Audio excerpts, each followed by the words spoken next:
ఏమైంది అంత డల్ గా ఉన్నావు? రాత్రి మా ఆయన గురక సౌండ్ తో నాకు నిద్రనే పట్టలేదు మేడం. దీనికి ఏదో ఒక సొల్యూషన్ మీరే చెప్పరా? ఓకే చెప్తా. మీకు కూడా ఉందా ప్రాబ్లం?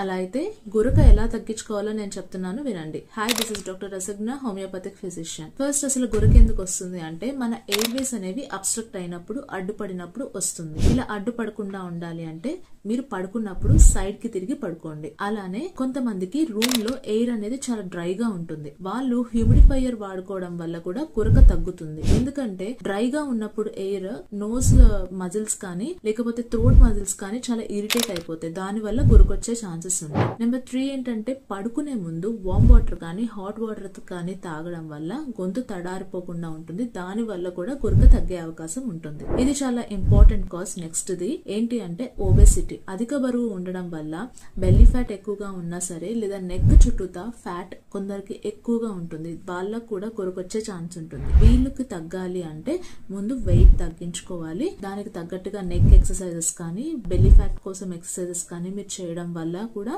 గురక తగ్గే అవకాశం ఉంటుంది. ఇంకొకటి ఏంటి అంటే కొంతమందికి నేజల్ ప్రాబ్లం వల్ల వస్తుంది. అంటే ఎడినాయిడ్స్ కానీ పాలిప్స్ కానీ upper respiratory tract infections frequent గా రావడం కానీ వీళ్ళకి కూడా గురకొచ్చే ఛాన్సెస్ ఎక్కువగా ఉంటాయి. సో మీరు ప్రాబ్లం ఏముందో దానికి తగ్గట్టుగా ట్రీట్మెంట్ తీసుకొని మీ డాక్టర్ చెప్పినట్టుగా నేజల్ డ్రాప్స్ కానీ నేజల్ డీకంజెస్టెంట్స్ కానీ లేకపోతే నేజల్ స్ట్రిప్స్ కానీ దానికి తగ్గట్టుగా వాడుకోవాలి. ఈ అప్పర్ రెస్పిరేటరీ ట్రాక్ ఇన్ఫెక్షన్స్ కి వీటన్నిటికీ హోమియోపతిలో చాలా మంచి ట్రీట్మెంట్ ఉంది. ఎవరికైనా కావాలి అంటే నాకు మెసేజ్ చేయండి, నేను మీకు ట్రీట్మెంట్ ఇస్తాను. అండ్ గురకతో బాధపడే వాళ్ళందరికీ ఈ వీడియో షేర్ చేయండి. Thank you.